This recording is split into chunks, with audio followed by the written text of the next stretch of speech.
Hello दोस्तों, स्वागत है आपका अपने YouTube चैनल RS क्लासेस पे। तो कैसे हैं आप सब लोग? आशा करते हैं आप सब लोग काफ़ी अच्छे होंगे। तो दोस्तों, यूपी बोर्ड क्लास 10th और 12th के जो हमारे विद्यार्थी हैं, जो हमारे राहियंस हैं, उनके लिए बहुत ही कम समय बचा हुआ है, क्योंकि आपके एग्ज़ाम्स जो है बहुत ही नज़दीक आ चुके हैं धीरे धीरे। और उसके लिए आपकी जो प्रिपरेशन है, जो आपकी तैयारी है, वो बहुत ही अहम हो गई है। तो अब तक की जितने भी आपने पढ़ाई की, स्टडी करी, अब उन सब का एक जो है निचोड़ लाने का समय है। उसमें आपको अपना कंक्लूज़न करने का समय है। और यदि आप अच्छे से आप अपने स्टडी को फिर से दोबारा फोकसली अगर आप इसको कंप्लीट करेंगे तो आने वाले यूपी बोर्ड एग्ज़ाम में आप अच्छे मार्क्स लाएंगे। इसी उद्देश्य से मैं आपके लिए बहुत ही important UP board class 10th के लिए स्टोरीज़ लेके आया हूँ, जो आपके 2026 एग्ज़ाम के लिए बहुत ही ख़ास होंगे।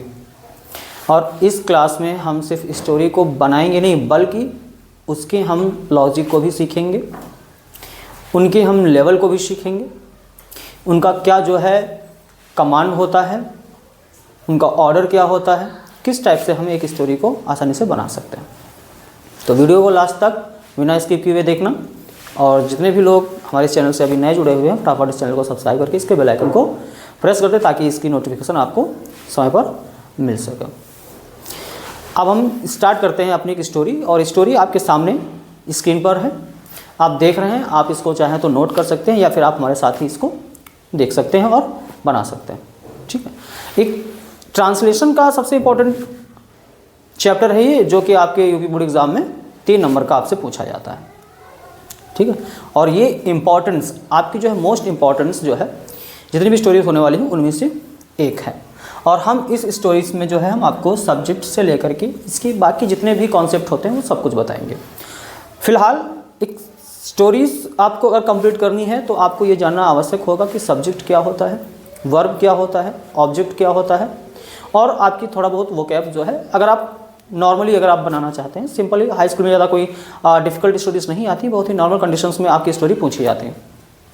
तो इसमें आपको जो है कुछ पॉइंट्स पर ज़्यादा ध्यान देने आवश्यक है। जैसे कि आपका सब्जेक्ट हो गया सेंटेंस का। अब स्ट्रक्चर क्या होगा, सबसे पहले सब्जेक्ट आना चाहिए, उसके बाद वर्ब आना चाहिए, उसके बाद ऑब्जेक्ट आना चाहिए। और इसमें हम प्रीपोजिशन, कंजक्शन, इन सब का खेल होता है, यूजेस ऑफ का खेल होता है, वोकैब का खेल होता है, स्पेलिंग्स, वर्ड स्पेलिंग्स का खेल होता है। तो इन सब चीज़ों को जो है हम जब अच्छे से एकत्र कर लेते हैं तो हमारी स्टोरी जो है बहुत ही अच्छे से बन जाती है। लेकिन अब ये सब करने का आपके पास समय बिल्कुल भी नहीं है, इसलिए कॉन्सेप्ट पकड़ो और हमारे साथ स्टोरी को फॉलो करते रहो। ठीक है, चलिए स्टार्ट करते हैं। देखिए, राणा प्रताप मेवाड़ के राजा थे। अपने देश की स्वतंत्रता के लिए उन्होंने अनेक कष्ट उठाए और अकबर की सेना ने उन्हें हल्दी घाटी के युद्ध में हरा दिया। वे जंगलों में रहने लगे, किंतु उन्होंने हार स्वीकार नहीं की। अब आप सोच रहे होंगे कि सर ने ये स्टोरी इस टाइप से क्यों लिखी हुई है, ये तो हमको किसी पार्ट के, किसी हम कहते हैं सेंटेंस के कुछ पार्ट्स लग रहे हैं अलग अलग, जो बिखेर दिए गए। जी हाँ, बिल्कुल ऐसा कुछ नहीं है, कि स्टोरी ही है, बट हमने इसको एक जगह करने के बजाय इसको हमने अलग अलग इसलिए किया ताकि मैं आपको पॉइंट टू पॉइंट, सेंटेंस से सेंटेंस तक समझा सकूँ। ठीक है। तो एक सेंटेंस को क्लियर करने के लिए आपके पास में आपको जो सबसे ज़्यादा फोकस करना आवश्यक है वो है सब्जेक्ट, वर्ब और ऑब्जेक्ट पे। सब्जेक्ट अगर नहीं पता है आपको सब्जेक्ट कैसे निकालना है, तो उसका मैं तरीका बता देता हूँ कि कौन और किसने से प्रश्न करने पर जो आंसर आपको मिलेगा वो आपको सब्जेक्ट होगा। ये जिसके बारे में कोई जानकारी दी गई हो वो आपका सब्जेक्ट कहलाएगा। ठीक है। ज़्यादातर ये नाउन्स या प्रोनाउंस होते हैं। तो अगर हम बात करें, राणा प्रताप मेवाड़ के राजा थे, तो आप इसमें पूछेंगे कि कौन मेवाड़ का राजा था, तो आप कहोगे राणा प्रताप। तो आपका सब्जेक्ट राणा प्रताप हो गया। ठीक है। ये जो आपका राणा प्रताप है, ये आपका हो गया सब्जेक्ट। अब ये सिंपल सेंटेंस है, सिंपल पास्ट का सेंटेंस है, यहाँ पे था थी थे लगा हुआ, उसके लिए आप वर्ब का यूज़ करेंगे, वाज या वर का यूज़ करेंगे। सब्जेक्ट सिंगुलर है तो यहाँ पे सिंपल सी बात है, आपका वाज लगेगा। ठीक। और उसके बाद में हम क्या करेंगे, अपना ऑब्जेक्ट लिख देंगे। तो सेंटेंस को क्लियर करने के लिए आपको ध्यान देना होगा सब्जेक्ट, वर्ब और ऑब्जेक्ट पे। अगर ये आप ऑर्डर फॉलो करते हैं तो सेंटेंस आपसे बहुत ही आसानी से बन जाएंगे। और बीच बीच में कहीं कहीं पे हम देखते हैं कि कंजक्शंस का, प्रीपोजिशंस का तड़का भी लगता है, तो उन पे भी ध्यान देना होगा। तो अगर सबसे पहले सब्जेक्ट लिखना है तो आप किसको लिखोगे? राणा प्रताप को। तो हमने लिख लिया राणा प्रताप, ठीक है। उसके बाद आपको चाहिए वर्ब। वर्ब यहाँ पे है वॉज। राणा प्रताप वॉज, अब क्या थे ये? राजा थे, वॉज अ किंग। और फिर कहाँ के राजा थे? ऑफ मेवाड़। तो Rana Pratap was the king of Mewar. कौन? आप देखिए ना, अगर हम जो है हिंदी के सेंटेंस से ही स्टोरी को बहुत ही अच्छे से स्टेप बाय स्टेप बना सकते हैं। कौन राजा था? राणा प्रताप। कहाँ के राजा थे? मेवाड़ के। क्या थे? राजा थे। तो इस तरह से क्या होगा कि आपको जो है क्वेश्चन करते जाओगे, आपको आंसर चलता जाएगा। जैसे ही आप प्रश्न करते रहोगे, आपको प्रश्न का आंसर मिलता रहेगा और आप उस उत्तर को सेंटेंस के साथ में आप जोड़ते चले जाइए। जैसे अपने देश की स्वतंत्रता के लिए उन्होंने अनेक कष्ट उठाए। अगर हम यहाँ पे सब्जेक्ट की बात करें, किसने अनेक कष्ट उठाए? उन्होंने। उन्होंने बोले तो राणा प्रताप। इनके लिए हम किस सब्जेक्ट का यूज़ करेंगे?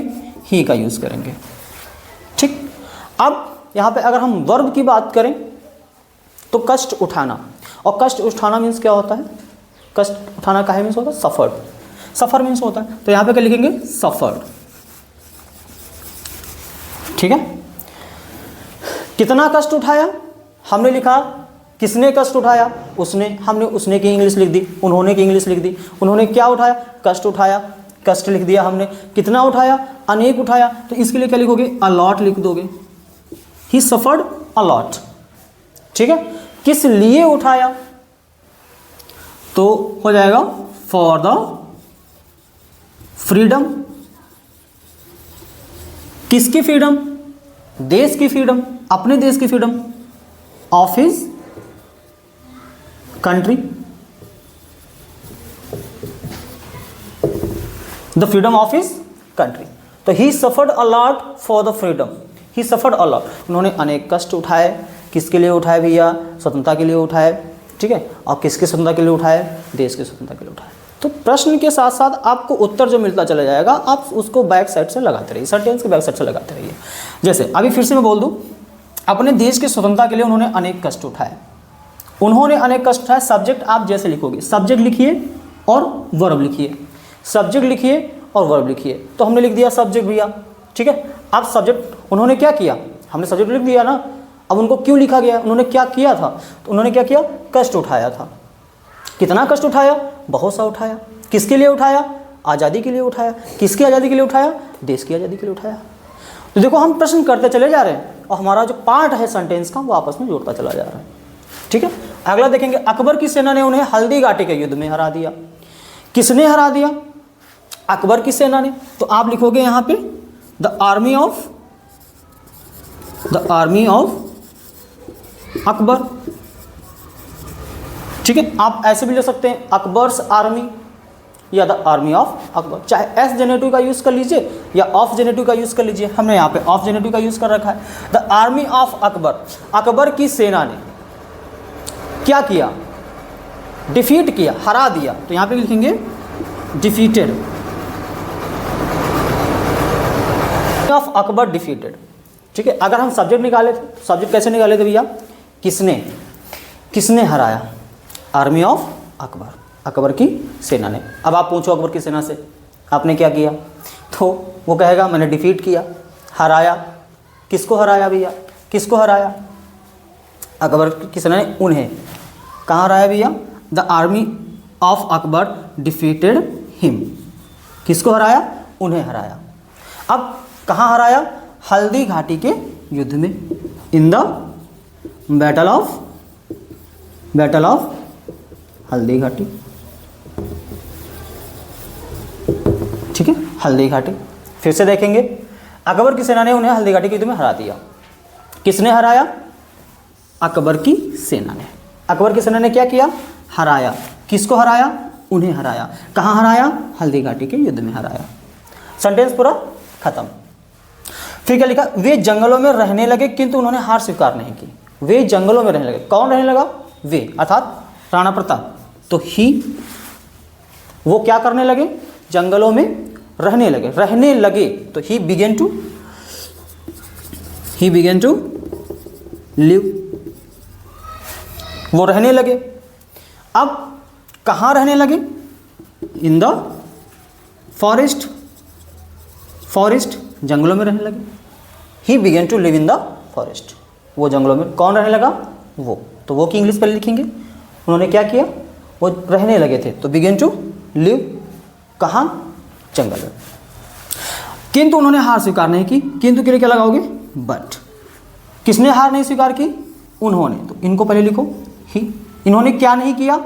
स्वीकार नहीं किया। ही स्वीकार नहीं की, तो लिखेंगे did not accept, he did not accept. अब क्या नहीं स्वीकार किया? हार नहीं स्वीकार की, तो यहां पे लिखेंगे सबमिशन। उन्होंने हार स्वीकार नहीं की। तो इस तरह से क्या करेंगे, देखो स्टेप बाय स्टेप से हमने जो है स्टोरी को बनाया और बहुत ही अच्छे से एक एक पॉइंट जो है हमारा जुड़ता चला गया। और ऐसे आप भी इस स्टोरी को कंप्लीट कर सकते हैं, ठीक है। ऐसे आप भी इसको स्टोरी को कंप्लीट कर सकते हैं। बस आपको क्या करना होगा, पहले सब्जेक्ट देखना होगा और फिर आपको वर्ब देखना होगा। सब्जेक्ट देखिए और वर्ब देखिए। सब्जेक्ट आपको मिल जाएगा तो सब्जेक्ट से आप प्रश्न करिए, आपको वर्ब मिलेगा। फिर आप वर्ब से प्रश्न करेंगे तो आपको आगे की चीज़ें मिलेंगी। फिर आप उससे प्रश्न करेंगे तो फिर और उसके आगे से चीज़ें मिलेंगी। जैसे जैसे आप प्रश्न करते चले जाओगे, आपको जो है सेंटेंस में क्या आपको लगाना है वो आपको मिलता चला जाएगा और आप सेंटेंस में उसको रखते चले। इस तरह से आप क्या करेंगे, जितनी भी आपकी जो है कठिन से कठिन स्टोरीज़ हैं, आप उनको बहुत ही आसानी से इंग्लिश में ट्रांसलेट कर सकते हैं।